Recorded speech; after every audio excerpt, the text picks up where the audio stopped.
মাগো আমি এভাবে শাড়ি আর ব্লাউজ ছায়া পুরো থাকতে পারছি না। টেরিকট তুমি তোমার টেরিকট কি হয়েছে? টেরিকট কি হয়েছে? দাঁড়া মায়ের সাথে কথা বলছি। তুমি একটু তোমার জামাইকে ফোন করে বলো না গো, আমি যেরকম ঘরে হট প্যান্ট পরতাম তেমন যেন পরতে দেয়। এখানে এরকম করে পরে আমি পাচ্ছি না, শাড়ি পায়ে জড়িয়ে আমি পরে টেরিকট মুখ বার করে বসে আছো কেন? এক গ্লাস জল দাও। ওই তো বোতল আছে, খেয়ে না। তারপরে জানো তো মা, আরে মায়ের সঙ্গে গল্প পরে করবে, জলটা আমাকে দাও। দাঁড়াও না, একটু মায়ের সাথে তো কথা বলছি। তারপরে জানো তো মা, শৈশব ব্লাউজ পুরো টাইট, আমি তাকে ঢিলা ঢালা টপ করি বলো। আর এই শাশুড়ি শুধু জানো তো শাড়িগুলো এনে বিছানা রেখে দিচ্ছে, বলে শাড়ি পরো শাড়ি পরো, শুধু শাড়ি পরতে। আগো কি লাগাচ্ছ শাশুড়ি মাকে? মায়ের সাথে কথা বলছি। তুমি তো লাগাচ্ছ, কথা কওনি। তুমি একটু জামাইকে ফোন করে বলো তো যেন আজকের থেকে আমি করতে দেয়। আমি রাখছি।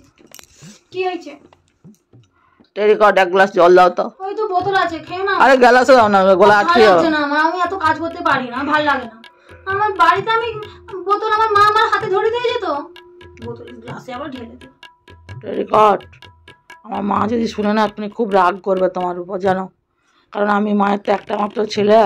হ্যাঁ, আমার মা আমাকে একটা জামা প্যান্ট যদি আমি খুঁজি তো আমার হাতে এনে ধরিয়ে দেয়। আমি যদি একটু চা খাবো বলি তো আমার মুখে এনে গুঁজে দেয়। আমার মাও করতো। হ্যাঁ, আমার মাও করতো। টেরিকট তোর ভালো লাগছে না? টেরিকট বিছানাটা গুলো পরিষ্কার করে দাও। মা এসে এক্ষুনি দেখলেই বকবে। আমি এসব পারিনি, আমার মা করে দিত। দেখো মা সেখানে ছিল, মা করেছে। এখন তোমার বিয়ে হয়ে গেছে, এখন তোমাকে তো এইগুলোই কাজ করতে হবে। তোমার মাকে বলো না। কি বললে গো তুমি? আরেকবার বলবে, মায়ের কাছে একদমও বলো নি, মা কিন্তু কুরুক্ষেত্র করবে। বলছি একটা কথা আছে। তুমি দেখো আমার শোনাবো, একটা কেন তুমি 1000টা কথা।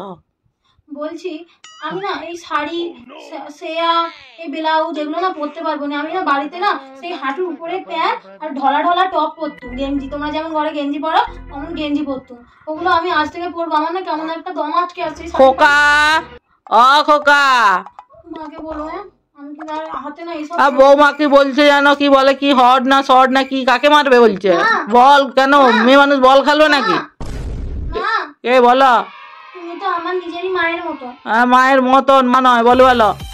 যাই হোক, ওই মায়ের মতো তো বলছি। শোনো, তোমরা কিন্তু মন থেকে তোমরা মা বলনি, তোমরা ওই ডাক নাম যেমন মানুষের রনি বনি বেরিয়ে এইসব হয়, তেমন আমাদেরও তোমরা বউয়েরা নাম রেখেছো মা। না গো মা, আমি সত্যি মা ভাবি, ওইটা আমি মেয়ের মতো করেই বলছি। বলো, মায়ের মতোই শুনছি, বলো। বলছি এই যে হাতে, আমি যখন তো বিয়ের আগে না হাতে কিছু পরতুম নেই, এখন তো বিয়ে হয়ে গেছে, পড়তে হবে মা।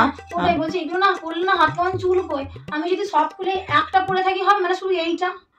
মাগো, তাহলে তোমার বাবা তোমাকে বিয়ে দিল কেন? তুমি তো বাবার ঘরেই থাকতে পারতে মাগো। আমি একটা তো পরবো, আমার না হাত খুব চুল কই।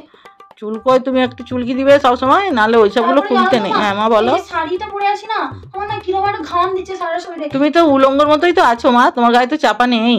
মা আমি আগে আরো খোলা ছিল, তুমি আসবে বলে পরলাম। তারপরে না ব্লাউজ না কি হাতে আমার টাইট লাগছে, পিঠে সব বাঁধা, ভিতরে কিরকম ছায়া, আমি তো এসব বিয়ে পরতাম নেই। আর জানো তো মা, আমি সন্ধ্যেবেলা দিকে শপিং মলে যেতাম, ওখান থেকে এই দেখাচ্ছি, এই এতটা প্যান্ট। আর আচ্ছা, তোমার কি লজ্জা শরম নেই বৌমা? তোমাকে ভালো বাড়ির মেয়া দেখে বিয়ে করে আনলাম, তুমি ওইরকম এই এতটা প্যান্ট তুমি পুরো কাপড়কে তুলে তোমার ঠ্যাং দেখাচ্ছ তুমি। না আমার ঠ্যাং দেখাই না, আমি বলছি তোমাকে বোঝানোর জন্য। এতটা প্যান্ট আর বাবা, এখনকার বাবা মায়েরা কিছু শিক্ষা দেয়নি মেয়েদেরকে, না শিক্ষা দিয়েই পরের বাড়ি শ্বশুর বাড়ি পাঠিয়ে দিচ্ছে। কেন বিয়ে দেয় এদের মা বাবা কি জানি, এরা তো ঘরেই রাখতে পারে। শোনো না, তারপরে তোমার ছেলে অসভ্য মেল হচ্ছে এইসব মেয়ে ছেলেকে নিয়ে, আমরা এইসব কি করবো বলো তো, আমাদের সংসারের অমঙ্গল। তারপরে তোমার ছেলে আর শ্বশুর জামাতে গেঞ্জি পরে ঢলা ঢলা গেঞ্জি, ওই ঢলা ঢলা গেঞ্জি ওই প্যান্ট পরে ওইসব, তাহলে আমি কোনটা খোকা আর কোনটা তুমি চিনবো? এদের মধ্যে পার্থক্য কি করে করবো আমি? তুমি বললে তো শ্বশুরের মতো গেঞ্জি পরবে, বরের মতো গেঞ্জি পরবে, প্যান্ট পরবে। কিন্তু গলা সোর দেখতে তো মেয়েদেরই মতো। এগুলো আমার পিঠ খুব চুলকায়, কালকে আমি চুলকে দিল তখন মা। শোনো খোকা, আমাদের যখন বাঁদর যখন বদলি হয়ে যাবে তখন তুমি সেখানেই পড়বে মা, এখানে এইসব পড়নি গ্রামে ঘর ধরে। আমার পুরো গা চুলকে চুলকে এলার্জি হয়ে গেল। তুমি শুনো, তাহলে তুমি তোমার বাপের ঘরেই এখন থাকো।